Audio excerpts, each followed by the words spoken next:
Nak suburkan badan tanpa bergantung pada pil je? Ada 6 sayur superpower kaya asid folik dan vitamin K yang boleh bantu tingkatkan kesuburan anda secara semula jadi. 6 sayuran kaya asid folik dan vitamin K untuk boost kesuburan. 1. Bayam.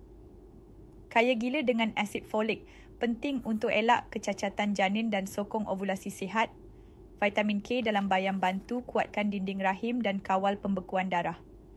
Tip, buat sup bayam, smoothies hijau atau tumis simple. 2. Brokoli, tinggi asid folik, vitamin K dan vitamin C. Bantu detoks hormon berlebihan, stabilkan estrogen dalam badan wanita. Tip, kukus ringan atau buat salad brokoli campur lemon. 3. Kailan, selain kalsium tinggi, kailan juga ada banyak vitamin K dan asid folik.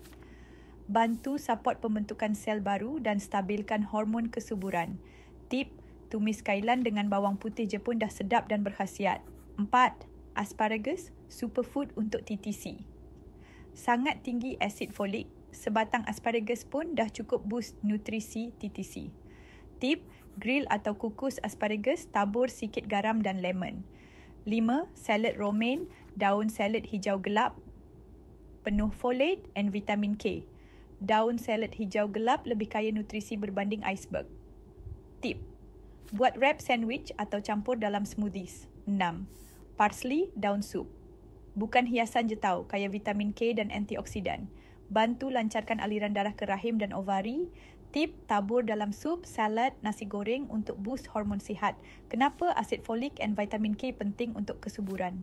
Asid folik bantu sel telur sihat, kurangkan risiko kecacatan tiup saraf bayi, support pembentukan DNA. Vitamin K bantu kawal pembekuan darah masa implantasi janin dan sokong kekuatan dinding rahim. So kalau tengah TTC, jangan skip sayur-sayur power ni dalam diet harian. Natural, murah dan sangat berbaloi untuk kesuburan. Komen saya nak cuba kalau anda tengah usaha TTC dan jangan lupa follow untuk lagi banyak tips kesuburan yang fun, simple dan berkesan. Nak saya bantu buatkan checklist menu 7 hari plan boost kesuburan guna sayur untuk awak terus guna? Kalau nak reply je, nak doktor, saya siapkan